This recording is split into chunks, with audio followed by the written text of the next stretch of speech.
काम करै छी हम भावना मिश्रा एखन happy for U page per live छी आ हमर संग बहुत रास रचनाकार अछि और बिहन कथा धारा एखन पर बहुत बहुत स्वागत अछि और बहुत नीक लागि रहल ये बिहन कथा धारा के दोसर एपिसोड भेल है अहाँ सबके सहयोग से अहाँ सबके आशीर्वाद से त हम घनश्याम कनि भावना जी अहाँ सबके म्यूट कर दियौ के जवाहर लाल आवाज डिस्टर्ब करै छै बहुत बहुत स्वागत करे छियै त सबसे पहिने आइ के कथा धारा में हम घनश्याम घनेरो करबै और इनकर हम आग्रह करबै जे एकटा बिहन कथा हमरा सबके सुनेथिन और हम सब जुड़ता कनी देर में जल्दी जल्दी शेयर करबै जैसे बेसी लोग जुड़थिन आ अहाँ के स्वागत है प्रणाम। अच्छा हमर एक बिहन कथा सुनू। कुमार में बेर झुकले त रामवती अपन बेटी ओनपी संग हॉस्पिटल से आयल। बेरक मन से तखने छले जखन समर्थ बेटी बेर बेर ओकियाइत छले। ओनपी के पेट खसाब जरूरी बुझेले सेहो तेसर नहीं जाने। अधरतिया में ओनपी रामवती के पांजर में बिठुआ कटल थी। रामवती केहनियत खिसियेले गे स्वीट ने होई छौ गे मैं सुनै किछ चिंतो छी नहीं गे पछौती में जना जन्मौती बच्चा कहरैत हो ई छौरी त गाम में रह नहीं देत कुमारिये में टोलक मैया कहो छले त हमरे उदर के ने गए तो ओकर कहब तोरा कोना सुनेतो। बस बहुत ही सुंदर बहुत ही नीक बहुत नीक और मुन्ना जी मनोज कर्ण जी भी अपन सबके संग जुड़ गेला है इनकर भी हैप्पी फॉर यू पर बहुत बहुत स्वागत है और बहुत नीक बिहन कथा के सबसे पैघ जे हमरा बिहन कथा लागे ये कि कम समय में जे छै से अपन अहाँ भाव के व्यक्त क दै छियै जेना कि आइ के समय में लोग बहुत बिजी है काज धंधा बहुत रात चीज सब छै त बिहन कथा लोग अपन भावना के मन में छै जेकरा व्यक्त करे ले चाहे छै तो बहुत कम शब्द में क दै छै ताहि लेल एखन बिहन कथा हमर सबके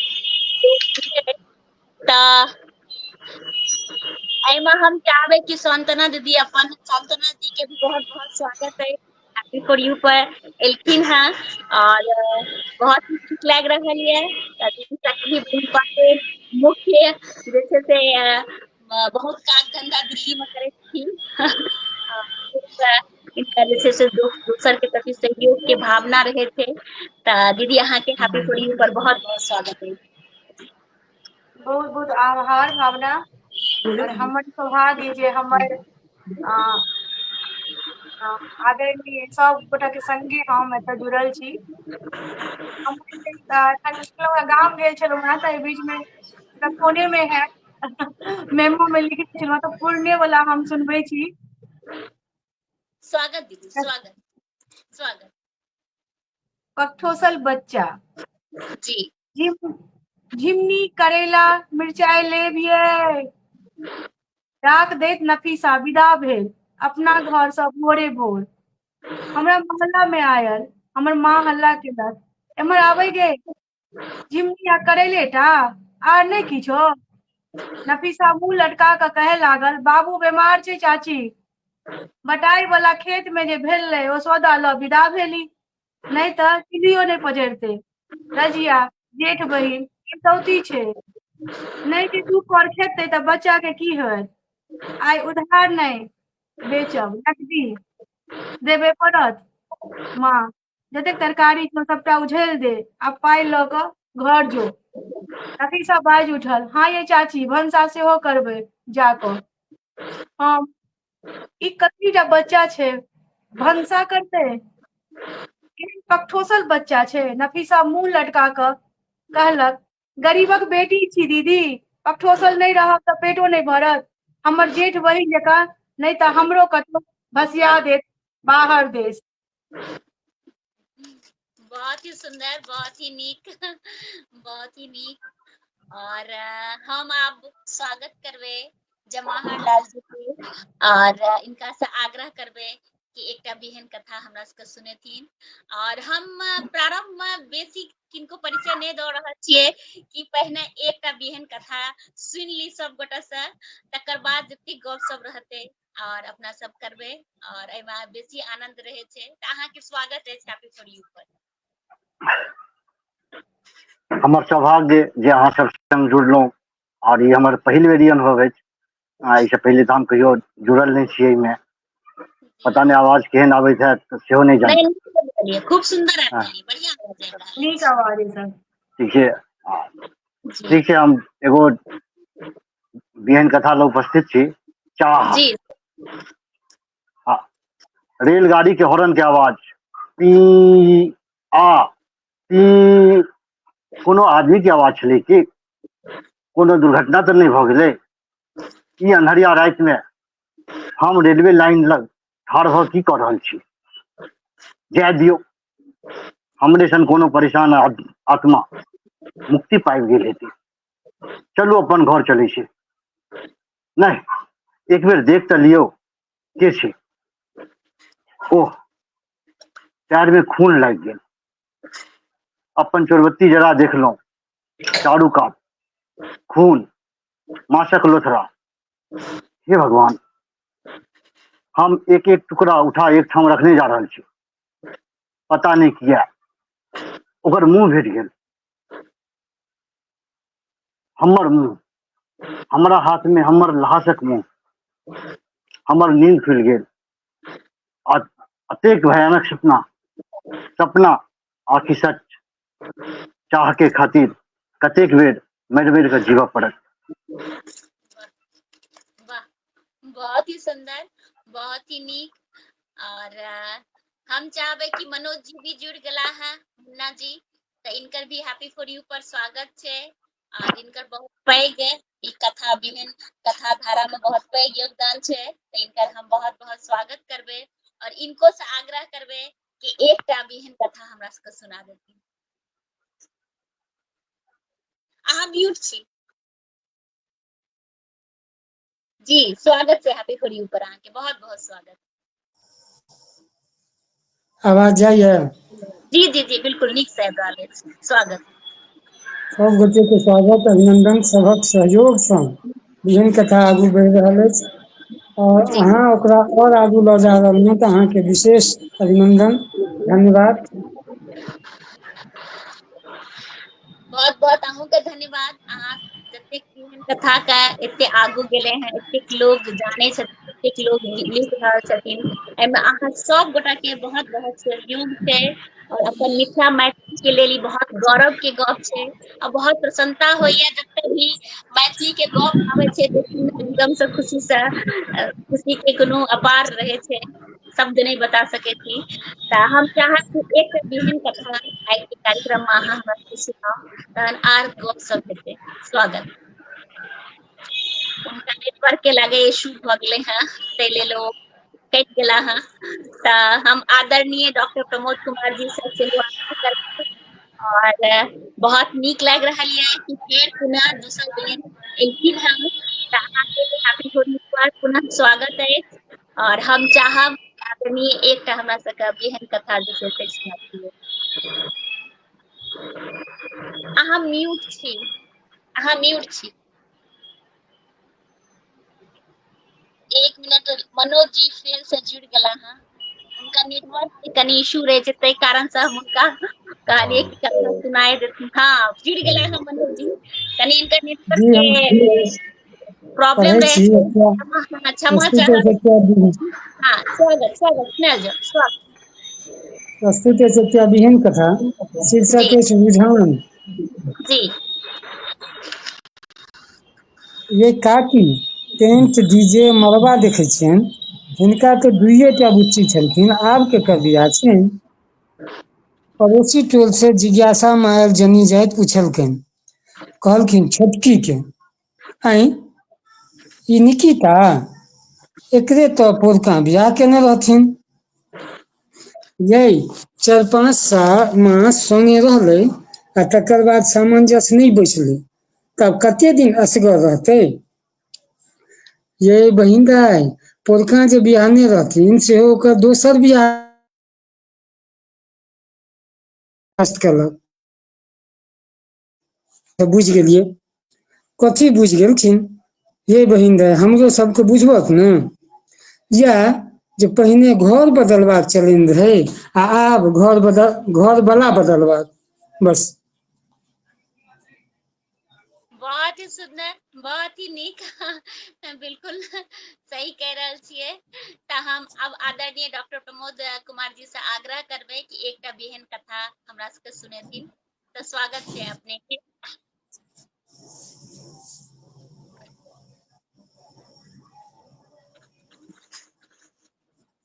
जी हाँ जी स्वागत छै। स्वागत, आवाज आबि रहल छै अपने के? स्वागत छै, हाँ अहाँ सब अनम्यूट कऽ देलियै। हाँ ठीक छै। जी तो जी आज से 2-4 दिन पहिने हम एक बेहन कथा लिखने रही, तो लोग सबके जी बड़ा पसंद एलनि, तो हम चाहब जे वएह पढ़ि के हम सुनाबी। जी तो शीर्षक छै सहोदर। वाह। शीर्षक छै सहोदर। जी भैया भैया, हूँ के श्याम? हाँ भैया चलू ने, आब की देखेबा? परसू चूल्हा अलग कइये लेलह, काल्हि अंगना में चहरदेवारी सेहो ठाढ़ कऽ देलहक, बकुआर वाली माछ रन्हलखिन अछि, बड़ बढ़िया, जा खूब मोन से खा। थारी पर से उठि कऽ एलहुँ अछि, अहाँ बिना कर उठबे नहि कैल। सब दिन माछ भातक पहिल कर तऽ अहीं ने खुअबैत छलहुँ, आ कहैत छलहुँ माछ भात खो 5 हाथ हो। हौ, जखन बाबू मरलखिन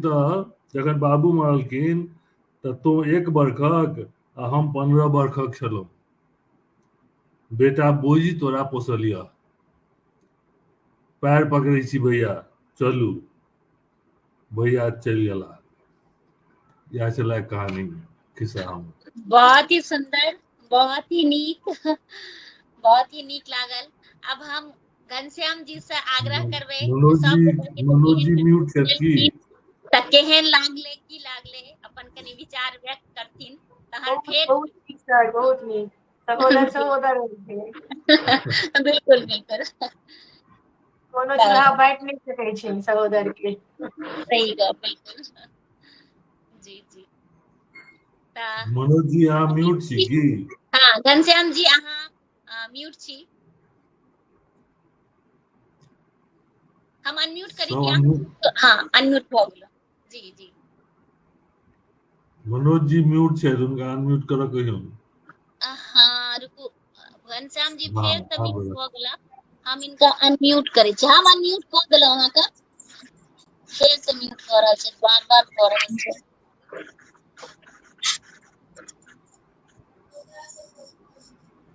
हाँ पता नहीं किछ लगैया घनश्याम जी के किछ नेटवर्क के प्रॉब्लम या किछ एना भऽ रहल छै। हाँ आब अनम्यूट हाँ, हो छथिन, फेर म्यूट भऽ अखन कहल जाय ठीक छै। जी जी जी बिल्कुल, आवाज नीक से आबि रहल छै जी। ओ कथा कथा बेजोड़ एहन कथा जे छलै ने हिनकर, जी से बेजोड़। ई सहोदर वाली बात जे छै से जी आम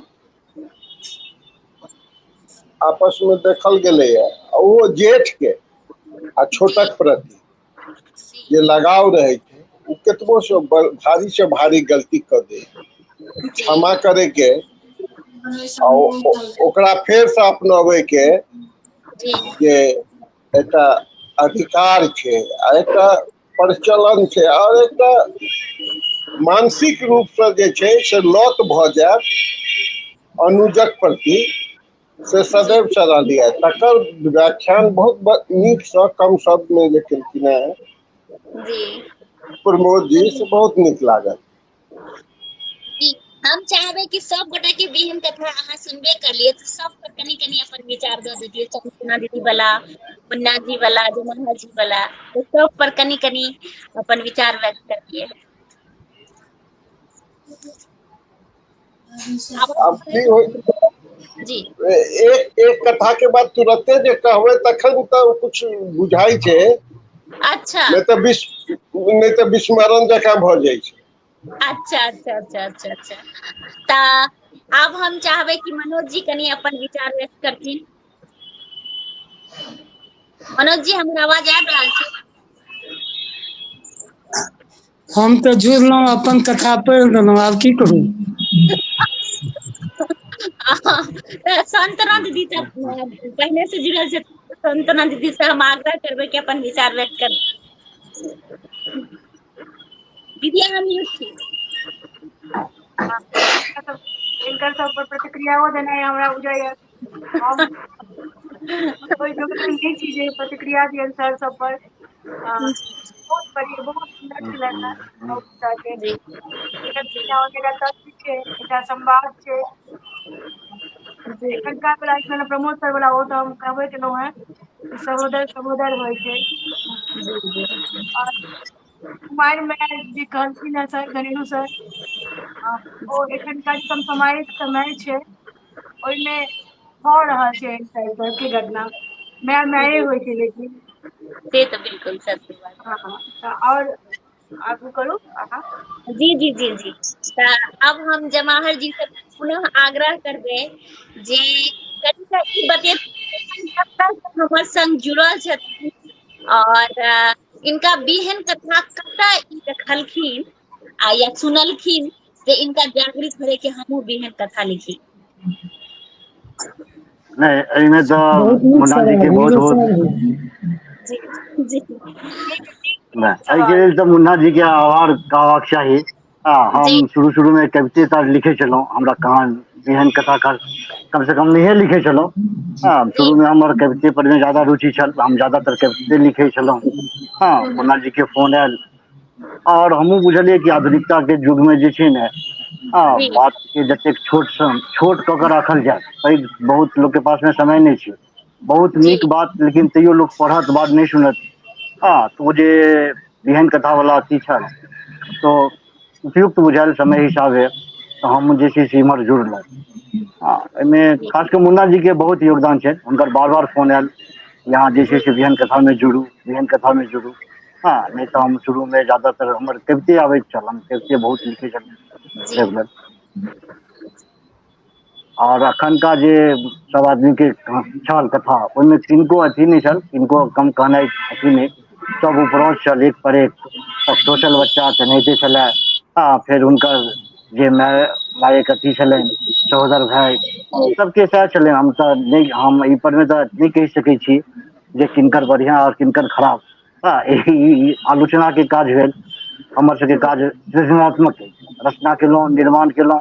अब जे आलोचनात्मक व्यक्ति छै वएह कहता जे हाँ की भेल, केहन भेल, की त्रुटि रहि गेल। तखन हम ई चीज दर्शक बताबै छी, दर्शक एकरा फेर से लाइव पे पुनः देख सकैया, बार बार सुन सकैया। तऽ हम दर्शक पर ई आग्रह करे छियै कि अपन विचार जरूर व्यक्त करी कि बिहन कथा अहाँ सब केहन लागैया। आ एखन जे अहाँ सब गणमान्य व्यक्ति के द्वारा बिहन कथा सुनायल तऽ अहाँ सब प्रतिक्रिया दै छियै और एकरा केना अपना सब और लो जा सकी जे कम समय जिनका कमो समय ओ बिहन कथा अपन भावना के व्यक्त एहि पर जरूर अपन विचार दिया से सब गोटा से हम आग्रह करबै। और पुनः जे छै से अहाँ से हम आग्रह करब जे एकटा और बिहन कथा हमरा सुनाबी।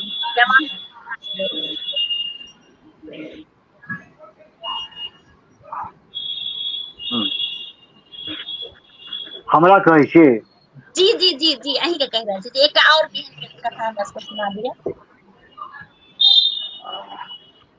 अच्छा अच्छा अच्छा तवा अहाँ निकाल लिया, कोनो एना नहीं छै, तवा अहाँ निकाल लिया। तो फिर हम सांत्वना जी के पास पुनः वापस आवे छी और सांत्वना जी के स्वागत करैत कहै छी, हुनका से आग्रह करै छियै कि एकटा हमरा सबका पुनः एकटा बिहन कथा सुनैती। दीदी हम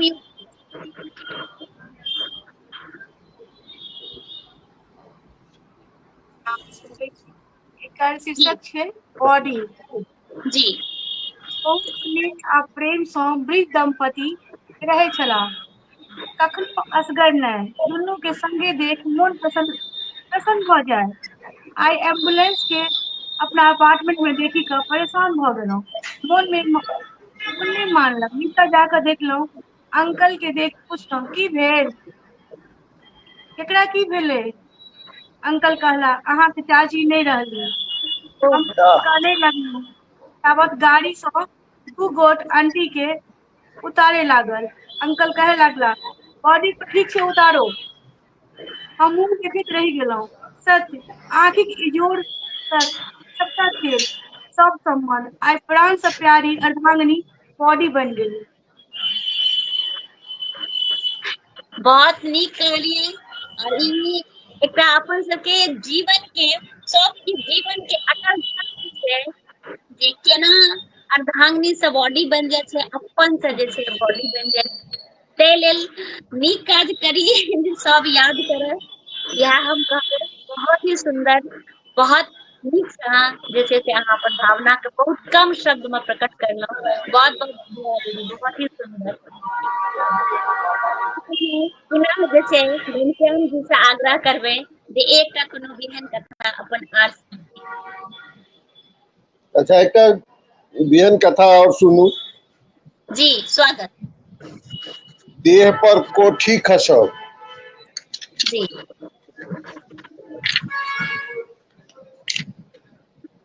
अनुराधा लोनक कागजात पर साइन कैला उपरांत बेटा दिस तकले। राहुल मुस्किया करे जुड़ा देलकै। सीढ़ी से उतरैत काल राधा चप्पल टूटि गेलै। राहुल मम्मी से कहलक चलू नीके भेल, एही लाथे हमरो जूता खरीदा जायत।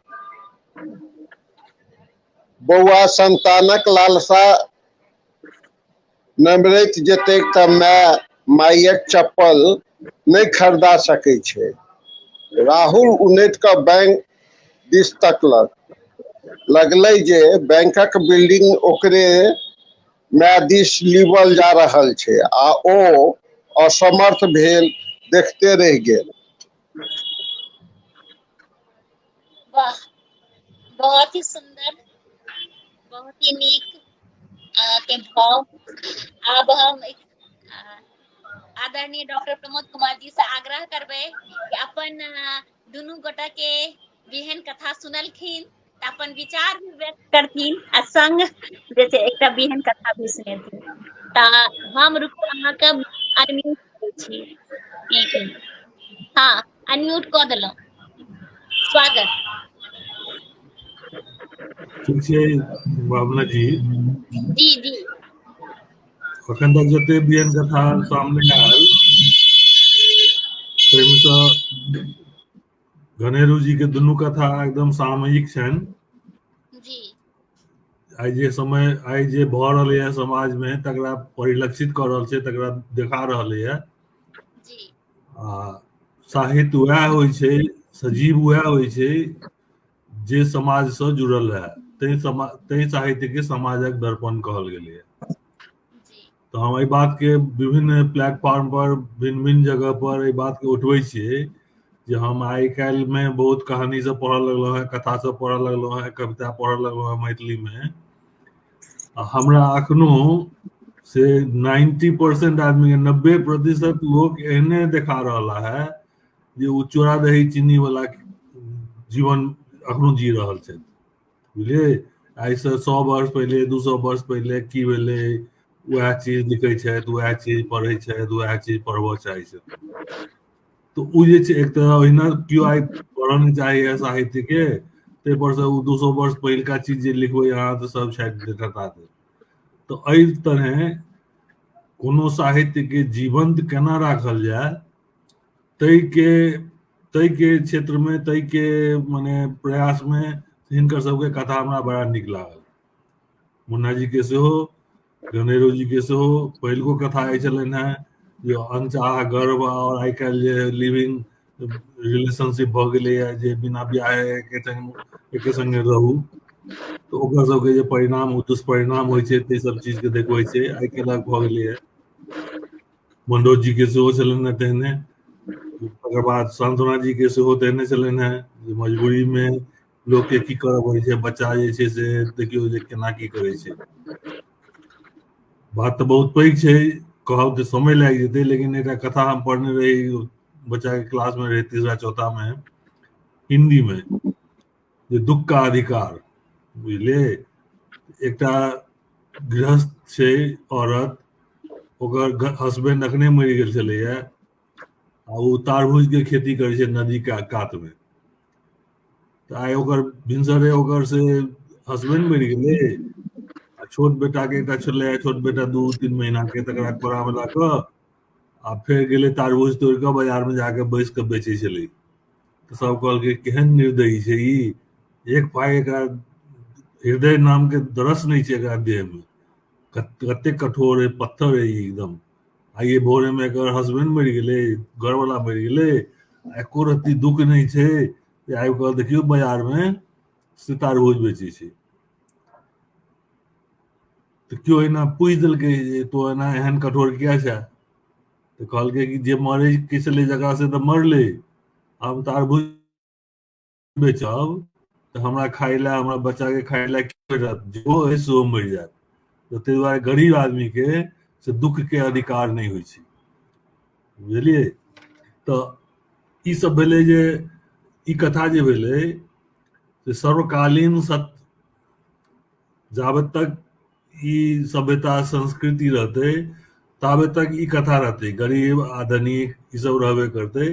तऽ एहन वस्तु चुनल जाय, एहन विषय वस्तु चुनल जाय जे सर्वकालीन सत्य छै।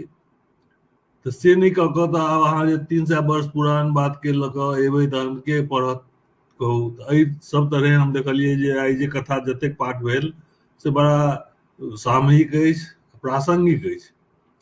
ई बात कहैत से हम एकटा कथा, अहाँ जेना कहलहुँ तऽ अहाँके हम आदेशक पालन करै छी। स्वागत स्वागत।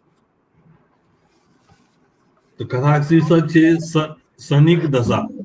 जी जी स्वागत। ई कथा जे छै, बिल्कुल स्वागत। ई कथा जे छै से प्रकाशित छै, किताब में पेपी किताब अछि तऽ ओहिमे अछि, आ जी दोसर बात जे ई घर बाहर पत्रिका छै ओतऽ पटना से प्रकाशित जे होइ छै जी घर बाहर, ओ की नाम छै ओकर संस्था के, नाम बिसरि रहल, हमहूँ बिसरि रहल छी। चेतना समिति छै कि? चेतना समिति, हाँ। हाँ हाँ तो चेतना चेतना। समिति के रामानंद बाबू से ओकरा प्रकाशित केलखिन आ बिहन कथा लऽ कऽ ओ ओना एकर नाम छै घर बाहर। जी बिहन कथा के घर बहुत बाहर पैघ, पत्रिका छै, द्विमासिक चेतना समिति पत्रिका। जी जी लेकिन तथापि ओ बिहन कथा शीर्षक सँ एकरा प्रकाशित केलखिन। ओ कथा जे छै, कतहु से बहुत डिस्टरबेंस भऽ रहल है, पता नहीं आवाज नहीं किया नहीं आ अब रहल नहीं है, तो मनोज जी कहीं ऑन करने रहथिन। रुको हम confirm है। किया। पीपा के हॉर्न सबके आवाज जी अबै छै। अब हम म्यूट कऽ देंगे। हाँ कतौ बाजि रहल छै घर। हाँ घनश्याम जी फेर अनम्यूट भऽ जाइ छै। हाँ अब म्यूट भऽ गेल। जी फेर अनम्यूट। जी कथाक शीर्षक छै जी शनिक दशा। जी मोहना के छगुन्ता लागल छै। बड़का काकाक बरद, महींष आ एगो फटफटिया रहनि, से सबटा पिछला सप्ताह पुलिस खोलि कऽ लऽ गेलै। कको के तकने फिरे, ओ तऽ कोनो तरहे लवकी काकी के ढक में घुसि कऽ बैस रहलाह, तें बचि गेलखिन। बुचना कहैत रहै जे पुलिस हुनको हाथ बान्हि कऽ घींच कऽ लऽ गेल रहितनि। आइ ओ सब भऽ गेलै, आइ ओ सत्य भऽ गेलै। पुलिस हाथ में हथकड़ी लगा बड़का कका के लऽ गेलनि। मोहना के किछु फुरेबे नहि करै। बड़का कका सबसँ धनिक छथिन। बाबुओ के कहियो कोनो खगता होइ छनि तऽ हुनके सँ मंगैत छथिन। इएह सब सोचैत साँझ में मोहना अपन बाबू से पूछलक, बड़का कका के पुलिस किया पकड़ के लऽ गेलनि? शनिक दशा, आर की? शनिक कुदृष्टि पड़ला सँ अहिना होइत छै। मोहना घोंघिया के बाजल। बुचना कहै छै जे बैंक के लोन नहीं सधेलखिन तें चुप रहले तो बस भऽ गेल एतबे। बहुत ही सुंदर, बहुत ही नीक और बहुत नीक अहाँ के शनि के दशा केहन कथा। और पिछलो बेर हम कार्यक्रम में बस एक छोट सन के बेहन कथा सुनेलो रह, त फेर वह स्थिति अहियो बेर हमर भ गेल। फेर हम जे मन के आग्रह करब अहूँ पढ़ी। हम नहीं लिख सकलौं, किछु हमर अपन निजी व्यस्तता के कारण, त बस 2 लाइन सुनाबे के प्रयास करै छी। बिल्कुल स्वागत अछि। जी। बौआ जल्दी दे खाना खाय ले। मैं की भलो भोर में कहने रहियो ना कि भूखल नहीं जो कॉलेज, मुदा तू तो नहीं मानली। जतबा कहे छो उतना कर, सीधा हमरा खाय ले दे। की भलो हमरा कॉलेज में रामू से लड़ाई भ गेल। माय देलखिन खाय ले, फेर बेटी एले जॉब क्या कर, जल्दी दिए खाना। की भलो बाबू? अरे बॉस बड़ काज द देलक, दिमाग बहुत परेशान है। जल्दी जे बनल छो से दे। रुक ना, तोहर पसंद के बना रहल छो। नहीं नहीं, जे छो से चुपचाप दे, हमरा नहीं अछि फुर्सत। फिर रात के 10 बजे पतिदेव एला। बहुत थक गेल छी, जे बनल अछि जल्दी दियो। बॉस से लड़ाई भ गेल अछि, पता नहीं अब की हैत नौकरी का। रुकू ना, कनी पहिना यही हम बनेने रही अहाँ के पसंद के। नहीं नहीं, जल्दी से दिया, जे हमरा खाना खा के सुतबाक अछि। फिर पुनः खाना द के ओ सोचे लगली कि भरि दिन जे हम एतबा करे छी त हमर की दुख। हमरो रहैया कि जे केओ नीक गप कहे, नीक से व्यवहार करे, आदर करे, हमर की दुख। बस एकरे हम लिखे ले चाहलो अपन शब्द में, कम शब्द में, मुदा जे भावना रहे ओकरा कनी शब्द बेसी भ गेल है, तै लेल क्षमा चाहब। आइ के स्थिति है भ गेल छै जे हाउस वाइफ रहे छै, उनकर यह स्थिति छै। और जे बाहर से आवे छथिन ओते महत्व नहीं बुझ पावे छथिन कि भरि दिन अपन परिवार के वास्ते कि ओ किछु ने किछु इंतजार करैत रहथिन जे आइ पति आयत, बच्चा आयत, ई आयत। मुदा यह छै त जे क्षमा, जे गलती भेल है तै लेल क्षमा। नहीं, गलती के बात नहीं अछि। जी जो अनुमति दी हम बाजी किछो। जी जी। ई कथा विषय वस्तु बहुत प्रासंगिक अछि, जे घर में सब थकै छै, घर में सब थकै छै लेकिन गृहिणी थकै नहीं छै। हाँ, पुरुषो घंटा उकाल दे। एकरा हम बहुत जल्दी लिख के अहाँ सबके जे छै समक्ष पेश करब। यहाँ बहुत के जल्दी एकरा कम शब्द में और हाँ, सिलसिला कथा से लिख से के। जी कथा से बेसी कविता आगे चला। जी त लेकिन जे विषय वस्तु छै से एकदम 16 आना सच। एक वाक्य में यदि कही जी त आइ काल्हि या सब दिन से याद चलि एलैया जे सब केओ थकै छै घर में, मात्र एकटा एहन प्राणी छै जे नहीं थकै छै, वो छै गृहिणी। बुझलियै? त आब एकरा अहाँ जे रूप में लियौ, प्रोजेक्ट करियौ। एकरा लिखै में कनी आर नीक से लिखल जा सकै छलैया। बिल्कुल बिल्कुल, एक्चुअली हम स्पष्ट लिखबे नहीं कनी करलिए हैं। जी जी, स्पष्ट नहीं हम बुझाइ छलै। लिखलिए नहीं, बस हम अपन भावना लेकिन प्रकट बहुत करलिए हैं। सही है।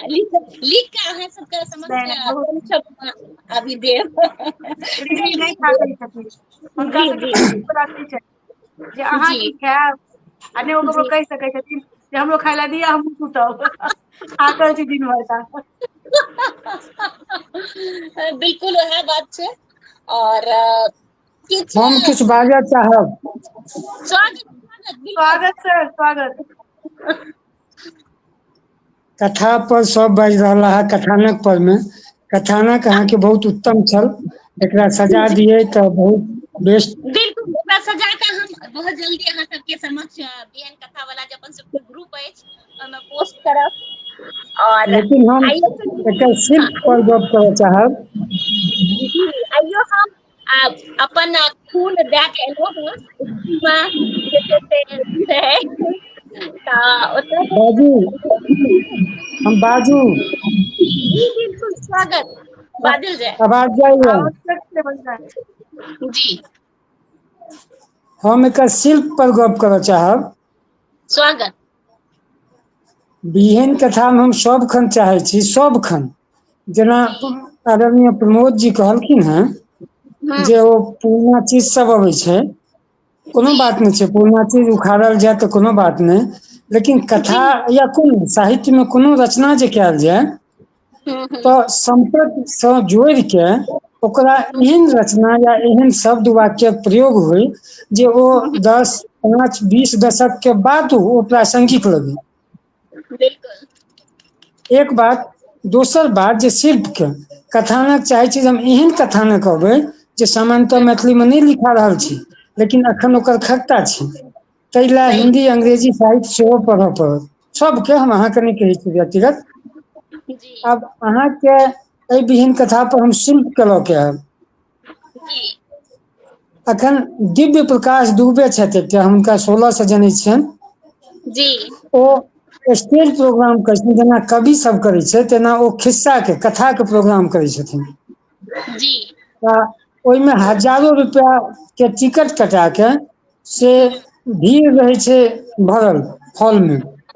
जी अहाँ एखन जेना अपन कथा कहै छलियै बीच बीचमे प्रम्प्ट करै छलियै हूँ हुनकर सभटा उपन्यास एही शिल्पमे छनि। अखन हम अक्टूबर जंक्शन पढ़ै छलहुँ, एहिसँ पहिने यार पापा या जतेक तऽ हम बहुत प्रभावित भेलहुँ। जी हमरा रहैए जे सदिखन किछु नव होय जे पहिलेसँ भऽ रहल छै ओहिसँ आगू जाय बिहीन कथा, आगूके लेल काज होय, आगूके काज होय। बिल्कुल। और अहाँ बिहन कथासँ कतिया जी जाइ छियै, सबके हम इएह आग्रह करब जे जखन जी कथानक उठाबी या जी शिल्प देखी जी तऽ देखियौ जे मैथिलीमे जे एखन लिखा रहल छै ताहिसँ आगू जाय ताकि लोक ओकरा ओहो जानि कऽ पढ़ै आ तऽ कथानक ओहिना पता चलि जेतै। सब गोटे के शुभकामना, अभिनंदन।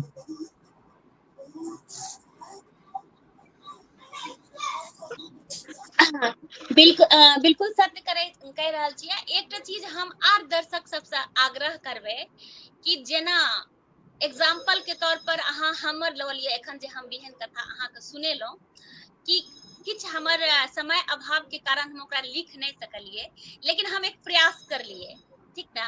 तऽ प्रयास जहन अहाँ करबै बिना लिखने पढ़बै तऽ अहाँके शब्द के सीमा में अहाँ नहीं रहि सकबै आ नहि शब्द के अथी में रह जेबै, तुरंत के तुरंत जे करबै तऽ ओहिमे। लेकिन हम ई एग्जाम्पल सबके दै ले चाहबै कि अहाँ सब भी प्रयास करियौ और समय निकालियौ जरूर, अब एहन कथा जरूर लिखियौ।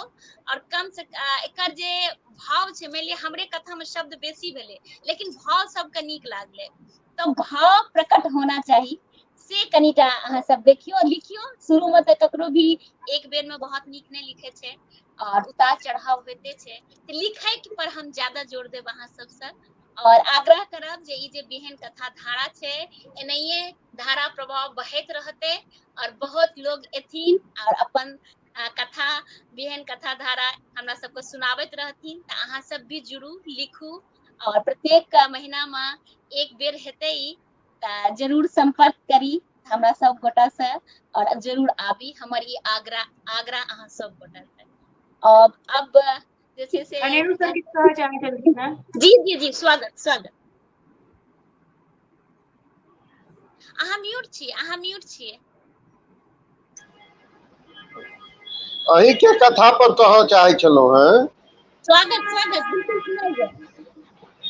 हम ओहिमे अहाँ वाला कथा में एक चीज और देखलिए जी कि कहिए।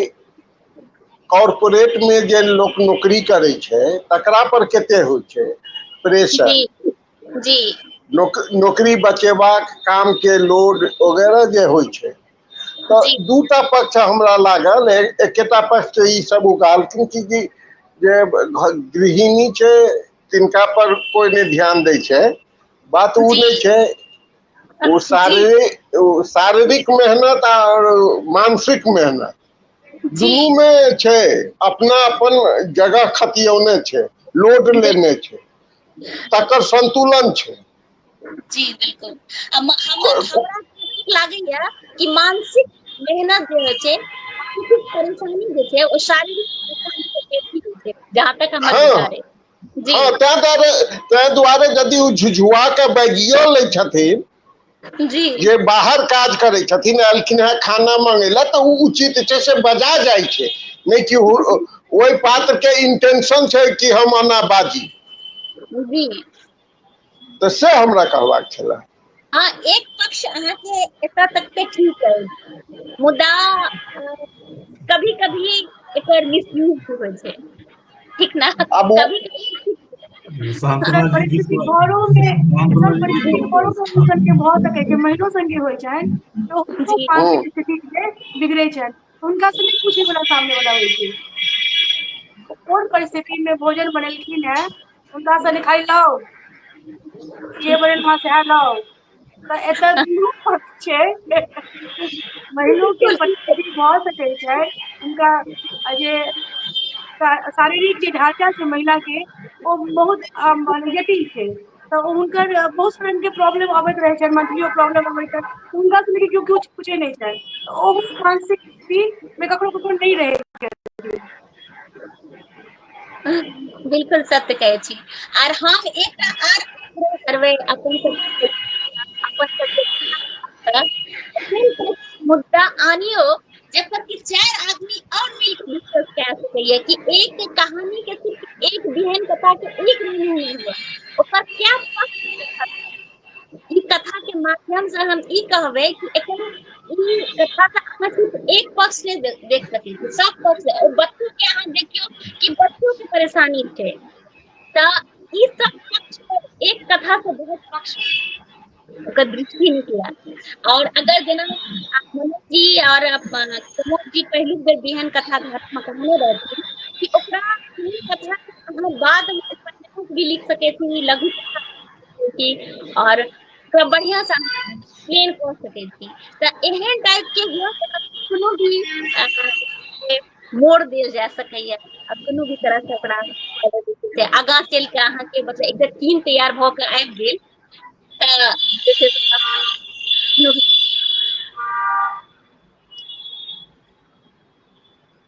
और जते श्रोतागण जुड़ल छथि सबगोटा बहुत बहुत धन्यवाद देबै। रंजन कुमार जी लिख रहल छथि बहुत नीक गप, सुचित कुमार लिख रहल छथि बहुत बढ़िया, और अखिलेश मिश्रा जी लिख रहल छथि ताऊ जी कि बिहन कथा में सब कुछ नहीं लिखल जाय छै, बिल्कुल सत्य कह रहल छी अहाँ। और अर्चना मिश्रा दीदी लिख रहल छै बहुत मार्मिक कथा, और धीरेन्द्र झा मैथिली लिख रहल छथि बहुत सुंदर बहुत नीक। और एकटा पता नहीं के छथिन, इनकर भाषा हमरा समझ में नहीं आबैया। सब गोटा का बहुत बहुत धन्यवाद देबै, और इनका से आग्रह करबै कि बहुत बढ़िया हिंदी में लिखबै तऽ समझियो सकबै ई भाषा हमरा सबके नहीं आबि रहल है कि अहाँ कोन भाषा में नहीं चाइनीज में लिखल छै, हाँ ई लगैया ताइवान में रहै छै। हाँ, हाँ हाँ साउथ एशियन भाषा छै, हाँ हाँ हाँ ईस्ट एशियन। हाँ जी जी जी जी।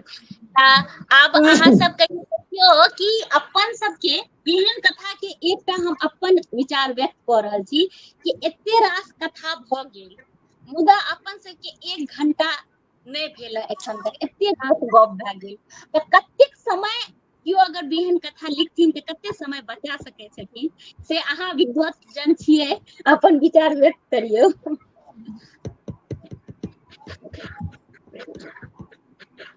घनश्याम जी आवाज आबि रहल छै?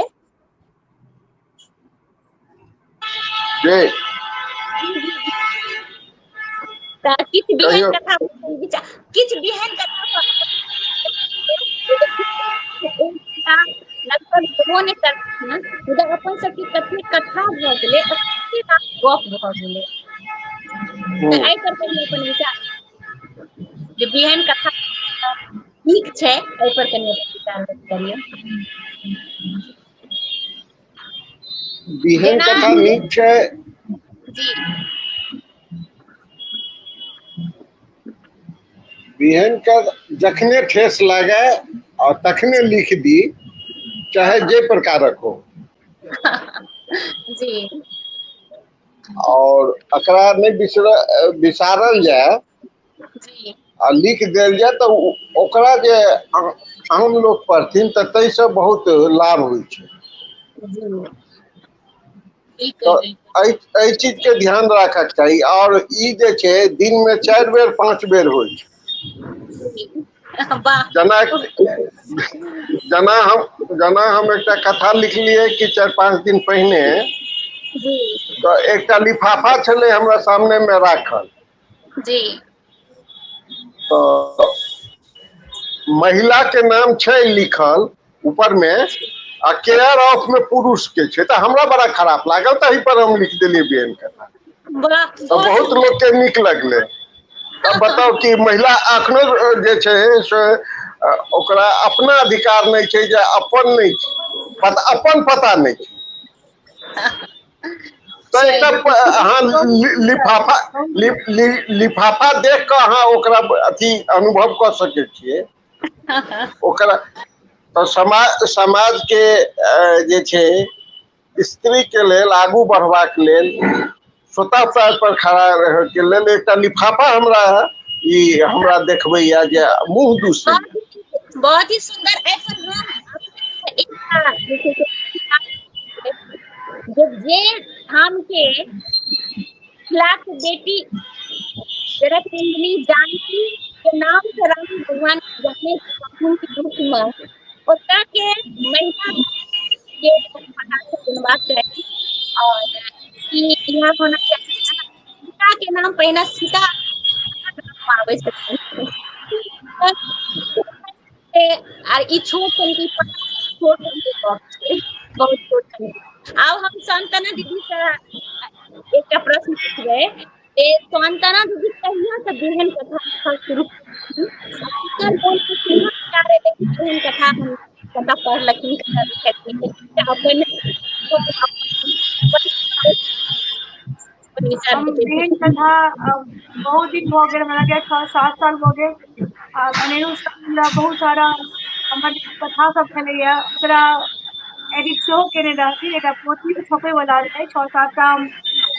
नाम उग्रास ओकर नाम रहै। मनोज सर सेहो दुनू गोटा जे छनि हम योगदान, जे हमरा कथा में आबे के हमरा बहुत प्रभावित केलक। कम शब्द में कम समय में अहाँ अपन सब मने विषय वस्तु अहाँ कहि दियौ, लोक लग संवाद पहुँचा दियौ। तऽ आइ काल्हि के जे युग छै, लोक लग में समय कम छै, तऽ ओ चीज के देखैत और हमरा नीक लगैया लास्ट तक एकटा निष्कर्ष तक पहुँचे छियै, जेकि ओकरा हम बृहत रूप में सेहो हम बढ़ाओ सकै छी ओ चीज के, लेकिन लास्ट तक जे छै ने से एकटा कंक्लूजन तक अबै छियै कथा में, जे भऽ रहल छै, जे संवाद एकटा दैत कथा होइ छै बिहन कथा, ओ हमरा बड़ प्रभावित केलक है। और 100 शब्द तक में अहाँ अपन सबटा बात कहि दियौ तऽ और की चाही। और एहिमे हमर कथा लिखे में मनोज सर के और घनेरू सर के बहुत पैघ योगदान छनि, जे हम बिहन कथा लिखऽ लगलहुँ। बहुत ही नीक। और आइ के समय में दीदी एकटा गप हम अहाँके कहब, ई गप अहाँके हमरा बहुत हृदय के स्पर्श करलक। ई गप जहाँ एकटा ऑनलाइन ई बात कहि रहल छियै, कियाकि आइ काल्हि लोक बाजे नहीं छै, फुल क्रेडिट खुद के दै के प्रयास करे छै, और जे दोसरा के क्रेडिट कहै छै, हम बुझे छियै कि ओकर दिल बहुत पैघ छै और ओ बहुत आगाँ जेतै। और बहुत नीक बहुत सुंदर अहाँ के गप बहुत नीक लागल और जना बेहन कथा के एक शब्द में भेल जना G20 G20 मैच जना भेले पहिने त बहुत 3 दिन के होत रहे 5 दिन के होत रहे वनडे मैच होत रहे तो ओही में जहां एले 2020 मैच तहां लोग का पहिने कहल के जा ई तो लोग के केना लागते केना चलते नहीं चलते लेकिन आइ के टाइम में देखियो कि 2020 जे छै कतेक लोग पसंद कए रहल छै कतेक लोग आनंद ल रहल छै हाँ पूरा विश्व में छा गेले हैं तो हमरा पूर्ण विश्वास है कि अपन सबके मैथिली के जे बेहन कथा है बहुत जल्दी बहुत लोकप्रिय और हेते छेबे करे मुदा और लोकप्रिय हेते एकटा बात कहऽ चाहब जी मुन्ना जी सर जे के हमरा देने रहे पंजाबी कथा रहे 5-7 टा कथा रहे ओकरा मैथिली में रूपांतर करे ला देलथि और ओहि समय हमरा कते नीक लागल हम अपन भाषा देलिए पंजाबी कथा के हाँ बेहन कथा तो पंजाबी में पहले लिखल जाय छलैया हम सब बाद में लिखऽ लगलहुं हैं जी सर हम स्पष्ट करियो सर मुन्ना सर जहिया हिंदी में आवाज जाइए हाँ आबि रहल है जहिया हिंदी में लघुकथा के सूत्रपात भेले 5म-6म दशक में तो पहिने मिनी कहानी नामे लिखेले फिर लघु कहानी लिखेले बाद में 70-71 में आबि के लघुकथा लिखा लगले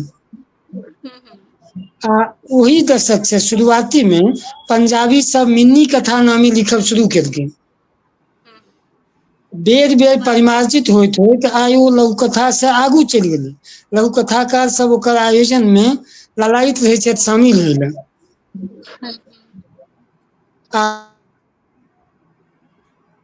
किया अपना ओहि नहीं छलनि जे ओ लघुकथा जखन फाइनल भेलै तऽ ओकरे नकल कऽ के दत्तक संतान के रूप में अनलखिन खैर वो सब तऽ पैघ कहानी छै तो पंजाबी में स्थापित छै तहिना मैथिलियो में बेहन कथा स्थापित भऽ गेल अछि आ जे कमी अछि तकरा सब कोई लऽ कऽ आगू जाकऽ ओकरा परिमार्जित करी साधु बिल्कुल बहुत सुंदर बहुत शुभकामना सब गोटा के दै छी हम और अब हम घनश्याम जी से भी एकटा हमर प्रश्न छै जे ओ कहिया से बेहन कथा लिखब शुरू करलखिन और ओ उनका केना ओ आकृष्ट भेलखिन बेहन कथा पर तो से अपन कनी विचार व्यक्त करथिन अहाँ म्यूट छी जी फिर म्यूट भऽ गेलौ जी हेलो मुन्ना जी जे नहीं करे एक दिन में जी लिखे ला हम टूर पर रही तो हम एक दिन में एकटा हिनकर हम कथा लिखे चलो हैं पहले तो अब हिनकर बिहन कथा के अथी कहलखिन जो अहूँ लिखू तो लिखऽ लगलिन हिनका भेजऽ लगलिन तो कहलखिन हाँ ठीक है तो लिखैत तो हिनके छै उद्ख्याल जी जो लिखू और जे कथा लिखे छै से बिहन कथा किया नहीं लिख सकैया आराम से लिख सकैया और बिहने कथा से कथा होइ छै बिल्कुल सत्य तो हम क्या 1983 से हमर पहले कथा जे 1983 में मिथिला मिहिर से प्रकाशित भेल रहा अच्छा बिहन कथा तो जहिया से ई अच्छा हमर तो बिहन कथा हिंदी दैनिक में से हो प्रकाशित भेले छै दूटा जी दैनिक जागरण में मैथिली बिहन कथा अच्छा चलो ई तो बहुत पैघ भेले हाँ आई 7-8 साल पहले हमर प्रकाशित केने छ बहुत पैघ भेले कि अहाँ सोचिए कि पत्रिका दैनिक जागरण ओइमा भावना जी भावना जी जी 2014 में हिनकर कथा पर हमरा नजर पड़ल छोटकी कथा पर अच्छा हम इनका टोकलियन। अच्छा तकर बाद विभिन्न कथा के बारे में कंसेप्ट पर में हिनका से गपशप भेल और हमरा ई प्रसन्नता अछि आ गर्व अछि आइ कहैत जे विभिन्न कथा के केओ एक बेर में अगर अवधारणा के बुझने हेता तो ओहिमे से हमर भैया जी यानी घनश्याम घनेरो पहिल स्थान पर में छथि। और 2014 से लिखऽ लगलखिन और 2016 में हिनकर विभिन्न कथा पहिल संग्रह उपरांत नामी एला जकर विमोचन भेल झंझारपुर साहित्यांगना कार्यक्रम और हमहूँ हिनका से सीखै छी। हिनकर शिल्प और हिनकर कथन दुनू उत्तम कोटि के होइ छै। सोच बहुत आगू के छनि जे हमहूँ चाहै छी जे जखन कथा लिखिए तो वो 2-4-5 दशक आगू के बात रहे तो 10 दशक बाद 100 वर्षक बादो ओ प्रासंगिकता बनल से हिनका में बहुत रास कथा में हमरा भेटैया। शिल्प से उत्तम और कथानक से उत्तम तैं शुभकामना। एकर मतलब ई नहीं छै जे बाकी गोटे अपना के कमतर बुझैत लेकिन हम हिनका से सीखै छी बहुत रास। बहुत ही और गर्व की बात होले कि एक दूसरा से सीखे के मौका भेटे छे और हमरा तो लागे कि हम ता उम्र सीखते रहब लेकिन तखनो पता नहीं अहाँ सबके जना कहे छे ना मिस्त्री के हम अपना आप का एक धागा ही समझे छी जे अहाँ सब मिस्त्री छी और के हम धागा छी और कनी मनी हम मीठ भ जाय छी। तो बहुत सुंदर।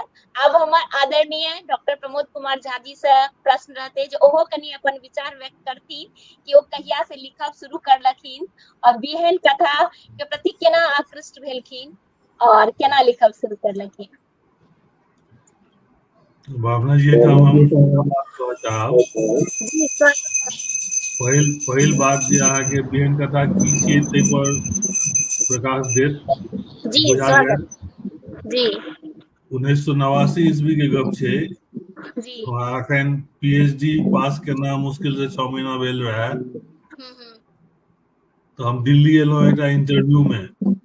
वो एकटा संस्था के डिप्टी डायरेक्टर के पोस्ट रहे हमरा एक्सप्रेस टेलीग्राम द के बजौने रहे जहाँ इंटरव्यू में आओ तो सबके भेले कि जे आब हिनका एक्सप्रेस टेलीग्राम द के बजल के ना आ पूछल के ना जे अहाँ आब कि नहीं आब इंटरव्यू में आब तो हिनकर सिलेक्शन भेले छन सब एकदम मौज पिजावे गाम पर।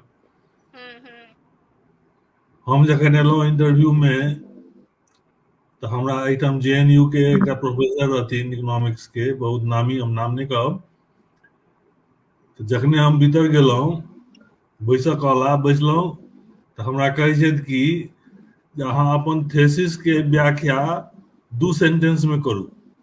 अच्छा सुनियो अहाँ अपन पीएचडी थेसिस के व्याख्या से 2 सेंटेंस में करू। अब हम तो एकदम अचका गेलहुं। 300-400 पेज के हम पीएचडी थेसिस लिखने छी तकरा 2 सेंटेंस में हम की कह सकै छी बुझल जी तो कनी 10 सेकंड के लिए हम कनी अचका गेलहुं चुप भ गेलहुं गुम भ गेलहुं तो कहे छै जे नहीं अहाँ 2 सेंटेंस में अहाँ कहू जे कह चाहे छी से कहू तो सच कहे छी जे हमरा ओते नहीं भेल कि जो कहूँ कह लगलिए लेकिन तेहन नहीं घबरा गेलहुं जे हमरा ओते जो अबै छले से हो नहीं कहल भेल तो रिजल्ट तो बुझाइए गेल है की भेले मूरत का नाम चले लोग वापस सिलेक्शन नहीं भेल तो बाद में बुझलिए जे बहुत पैघ चीज के कम से कम शब्द में अहाँ कहे के जे गुण होय छै कहे के क्षमता होय छै से छियै बिहन कथा। बहुत पैघ विषय वस्तु छै ओकरा अहाँ हजारों पेज में लिखऽ चाहबै तऽ लिख सकै छियै लेकिन अहाँ में जे वो गुण अछि कला अछि जे वो हजारों पेज में जे बात कहल जेतै तकरा अहाँ 100 शब्द के अंदर कहि दै छियै प्रभावी ढंग से ऐसे बेसी कलात्मक चीज और की भ सकै छै ऐसे बेसी नीक चीज और की हेतै बुझलियै ने बिहन कथा ई भेल। बिल्कुल। और एक तरह से हम एकरा एना के एग्जांपल ल सके छी जे बचपन में जहन हमर माँ हमरा सबके पढ़ाबैत रहथिन त कोनो भी क्वेश्चन रहे तो ओकर 4टा पॉइंट बताबैत रहथिन कि ई मेन छै, एकरा अहाँ रट लियो, अब बाद में जाके जे छै मतलब दिमाग में राख लियो, एकरा समझ लियो, अब बाद में जाके एकरा अहाँ एक्सप्लेन क देबै बढ़िया से। तो जे शॉर्ट नोट सब रहे ना त हमर माँ हमरा सबके पढ़ाबैत रहथिन त ओहे चीज भेल कि एकदम जे कम से कम शब्द में अहाँ कह दिए और ओकरा बाद में जतेक अहाँ के एक्सप्लेन करे के हुआ क दिए, इहा भेल बिहन कथा। और कोनो यादे अछि त ओकरा अहाँ मेमोरी के तरह देखियो जीवन जी में जी ध्यान से देखियो, यदि ध्यान से देखियो जी तो जीवन में हम जते काज करै छी, जते लिखे पढ़े के काज करै छी, सब ठाम बिहन के यूज करै छी, बिहन के हम उपयोग करै छी। आ किताब पढ़ै छी पूरा एकटा, ओकर व्याख्या अहाँ के कहऽ के ये कि जे अहाँ 20 लाइन में करू, 25 लाइन में करू, 10 लाइन में करू, हमरा अहाँ के हम अहाँ सब ओइ टेक्निकल जामे नहीं छी, नहीं बुझे छियै। अहाँ जइयो बड़का कॉम्पिटिशन सब में दियो, IAS IPS वाला जे छै सिविल सर्विसेज में एग्जाम दियो, ओइ में अहाँ के शब्द सीमा बान्हल रहै छै। नेट के एग्जाम दियो तो ओइ में शब्द सीमा बान्हल रहै छै, 250 शब्द में उत्तर दीजिए, 300 शब्द में उत्तर दीजिए, 500 शब्द में उत्तर दीजिए, बुझलिए ने।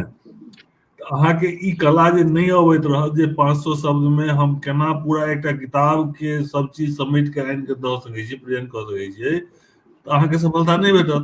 भ गेलै, अहाँ के सफलता नहीं भेटल, अहाँ के बगल वाला एकटा विद्यार्थी से तकरा भेट गेलै, किया तो ओ कला बुझल छलै ओकरा। तो कतेक प्रैक्टिकल छै ई से आइ काल्हि बहुत कम आदमी बुझि रहल छथिन। बिल्कुल सत्य कह रहल छी।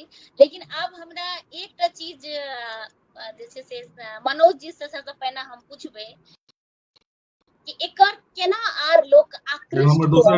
दोसर बात जे लग कहै छलो से हमरा बुझलो जे हम केना एलौ एमे। हाँ हाँ हाँ तो हम केना एलौ त हैया हमरा सामने बैसल छथि श्रीमान मनोज जी आ दोसर गणेरो जी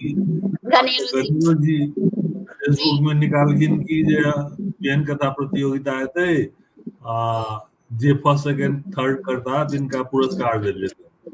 बुझलियै, तो हम ककरा कहै छै बिहन कथा की होइ छै हम बुझलो नहीं रहे, हमरा कहियो पढ़लो नहीं रहिए कतौ। हम 1919 ईस्वी के गप छी, अच्छा 1919 के। तो हमरा भेल जिज्ञासा जे बिहन कथा की छियै, तो बिहन कथा के नाम से हमरा किछो भेटायल नहीं।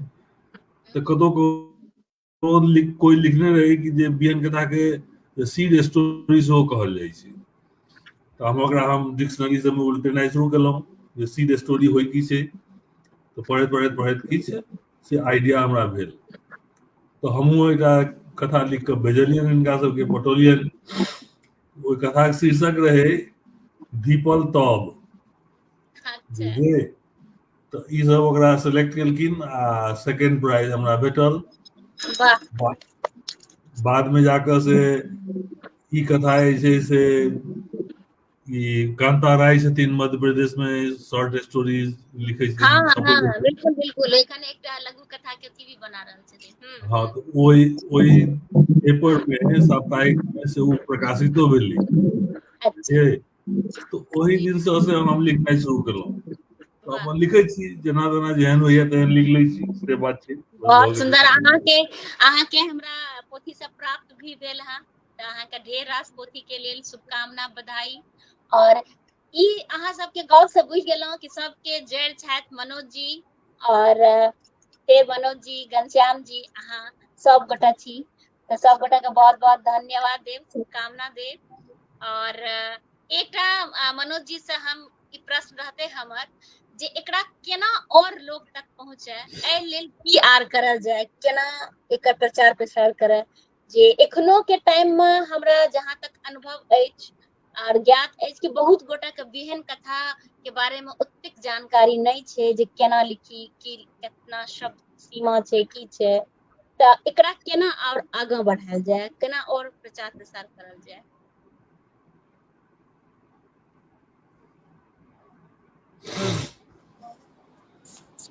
आवाज जाइए? जी जी जी आबि रहल छै बढ़िया से। करीब 3 दशक से तो हम वही पर शोध करैत रहलहुँ जी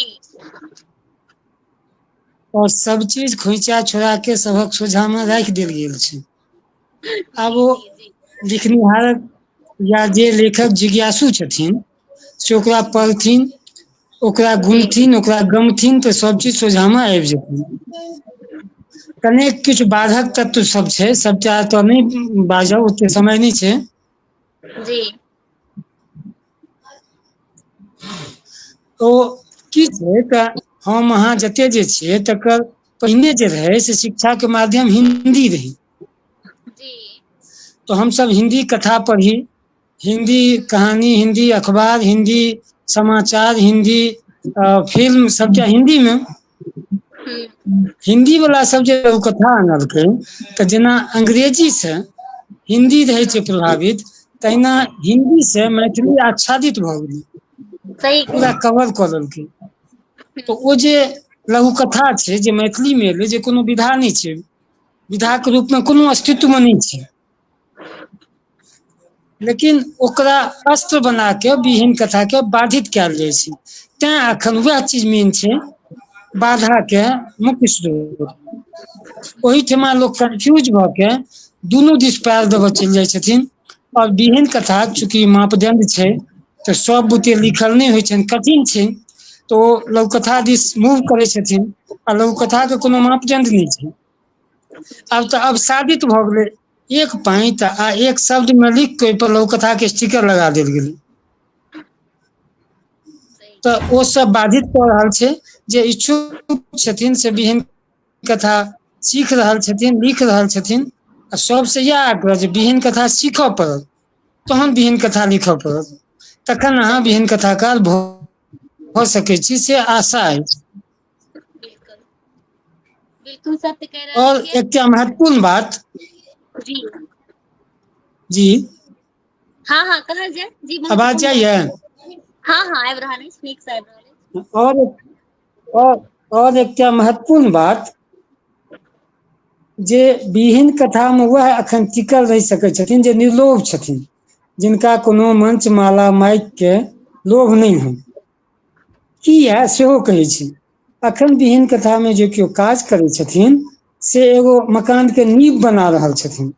सही गप। तऽ मकानक नींव जे होइ छै, कुर्सी जे होइ छै, कतबो मजबूत रहै, चाहे ओहिमे टाइल्स लगा दियौ, ओ मटिया देल जाइ छै, ओ माटि तर मे दबि जाइ छै। सही गप। लेकिन ओ जते मजबूत हेतै कुर्सी नींव, मकान के नींव, आगू ओहिपर ओते पैघ महल ठाढ़ भऽ सकै छै। सत्य तऽ एखन बिल्कुल हम सत्य। अहाँ जे केओ काज करै छियै से मकानक नींव तैयार करै छी। हाँ ई निश्चित छै जे जखन इतिहास लिखल जेतै तऽ आइ जे काज कऽ रहल छथि इतिहास हुनकर सबसे पहिल गवाह रहतनि, सबसे पहिले हुनके नाम दर्ज रहतै सबसे ऊपर इतिहास वाह में। बिल्कुल बहुत ही नीक। एक चीज अखन हमरा एतबे, बस हाँ धन्यवाद। बिल्कुल बहुत ही सुंदर। एक चीज आर हम अहाँ सब गोटा के कहब कि विहीन कथा में जे शब्द सब जे रहे छै ओ एकदम अपन सबके मैथिली से जुड़ल रहे छै, जे विलुप्त भऽ रहल छै शब्द सब, से सब शब्द हमरा सबके सुनै ले भेटैया और बहुत ही आनंद लागैया। जहन विहीन कथा किनको मुंह से सुनै छी या कतौ पढ़ै छी तऽ ओ शब्द के जे छै से चलि जाइ छी अपन घर में, अपन गाम में, तऽ ओ एकटा अलग अलग आनंद हमरा प्राप्त होइया, बहुत ही नीक लागैया, बहुत ही नीक लागैया। तऽ देखियौ आब अपन सबके प्रोग्राम 1.5 घंटा ताहि लगभग लेल हम होय। कहब, जी जी कहल जाय।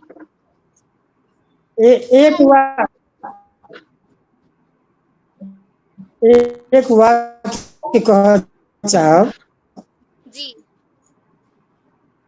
जे विहीन कथा माटि बनि अपन शब्द सँ जनमल छै। तऽ ओ शब्दो ओहने रहतै, ओ बरकरार रहै तऽ लोक प्रभावित सेहो होइ छै। धन्यवाद। बिल्कुल बिल्कुल बिल्कुल सत्य कह रहल छियै। और अपन सबके 1.5 घंटा भ गेल, लगभग भ रहल अछि, तऽ हम आब समापन करे ले चाहब। अगर किनको मन में किछो विचार अछि, किछ करे हाँ ले चलू चाही, आब स्वागत। आज समापन जी होई। जी जी जी जी जी। तऽ प्रमोद जी अहाँ सबके किछ कहबाक अछि? घनश्याम जी अहाँके किछ कहबाक अछि या लाइव के समाप्त कऽ नहीं, दी? भऽ गेल कहब, हम तऽ एतबे कहब जी उपसंहार के रूप में जी जे हमरा सबके पुरस्कार तऽ नहीं भेटत बिहन जी कथा के लेल, जी लेकिन भऽ सकैए जे हमरा सबक नाम पर पुरस्कार शुरू हुए। बिल्कुल, बहुत नीक बात फिर जाके सुनै वाला बहुत नीक बात बिल्कुल। है। ई बिल्कुल सत्य कह रहल छियै, ई सबसे पैघ उपलब्धि हेतै। और अहाँ सब एतेक मेहनत से लागल छियै, एतेक दिन राति लागल छियै, तऽ हमरा पूर्ण विश्वास है कि एक दिन जरूर ई हेतै। और बहुत आनंद के क्षण हेतै। आ जरूर अपना सब ओकरा जे छै एकटा आयोजन के रूप में मनेबै। बिल्कुल बिल्कुल सत्य, बहुत नीक गप अहाँके। और बहुत ही नीक लागल। सब गोटा से बस एतनी आग्रह करब कि जरूर शेयर करब। और बहुत बहुत धन्यवाद भावना बेसी जी, लोग खास तक कर पहुँचब। जी बहुत जी बहुत जी धन्यवाद अहाँके खास कर जे अहाँ ई प्रोग्राम शुरू केलहुँ हैं। आ आशा करै छी, विश्वास है जे ई कंटिन्यू करतै। आ एहिमे अहाँ जतेक और लोग सबके जोड़ऽ चाहिए, जोड़ि बिल्कुल सकिए, ओतेक जी नीक जी अहिना चर्चा होइत रहै। आ जी चर्चा के ढंग से जेना जेना आगू बढ़तै, तेना तेना विषय वस्तु सेहो बदलि सकै छै, बिल्कुल टॉपिक बदलि सकै छै, हमसब जी और तरहक विचार विमर्श कऽ सकै छी, बहुत किछु। बिल्कुल बिल्कुल तऽ ई एकटा जी से छै से एहन भऽ जाइ जे लोग अखन बजेला पर नहीं आबऽ चाहै छै, एहन भऽ जेतै जे लोग तामत करता जे हमरो बजाउ, हमरो बजाउ, हमरो बजाउ। बिल्कुल बिल्कुल। आ एतै अहाँ जते गप कहलियै हैं, भगवान जरूर सुनथिन। और जरूर हेतै। अपन सबके बस मेहनत जरूर करबाक चाही, लगातार लागल रहबाक चाही। और बस ओतबे। चीज हेतै नीक, पूर्ण विश्वास अछि। किछ कह रहल छथिन घनश्याम, आदरणीय घनश्याम जी। जी म्यूट छी, अपने म्यूट। आवाज नहीं अभी। हाँ भावना जी, अहाँ के नाम भावना जी नहीं होबाक चाही। अहाँ जी बिहन कथा के लेल जे काज करै छी, अहाँ कांता राय छी। मैथिली के जे छै जी कांता राय बिहन कथा के कहावा योग छी अहाँ। बहुत एतेक नीक। अहाँ लगनशील रहै छियै, जी हमरा बड़ा खुशी होइया। जी जी जी। बस अहाँ सबके आशीर्वाद बनल रहत, इएह हम करब। और अपन सबके बिहन कथा हर घर में रहत। और हमरा ई आगां वाला हाँ, यह बात। भावना हाँ जी के नाम ऐसे सद्भावना जी रख दी। जी संभावना जी। जी देखबै अहाँ अगला जनरेशन बिहन कथा जे कि मैथिली में नहीं, बहुत कम बच्चा आबि रहल यऽ, लेकिन बहुत ताकतवर छै। जरूर अपन सबके बिहन कथा में मैथिली के बच्चा सब जे छै आयत और लिखत, आनंद उठायत। से अहाँ देख लेब, आइ के समय में हम कहि रहल छी आ जरूरी है। ठीक छै, धन्यवाद सबके। धन्यवाद। जी जी प्रणाम। हाँ प्रणाम। प्रणाम। और जी भावना बहुत बढ़िया हाँ प्रणाम। आयोजन, जी और बहुत कुछ सीखे ला भेटल, सुने ला जी भेटल। बस जी कथा बनल रहे एहिमे, तऽ अहाँ जी मेहनत करैत रहियौ। जी बिल्कुल। अहाँ सब से बहुत कुछ सीखे ला हमरा भेटैया। आग्रह कि जरूर शेयर करबै आर लोग तक भी, या और लोग लिखब, खूब आगे बढ़ब। ताहि के साथ जी सब जी। गोटा के प्रणाम करै छी। जय मिथिला, जय मैथिली, सब गोटा के जय प्रणाम। मिथिला। प्रणाम प्रणाम प्रणाम।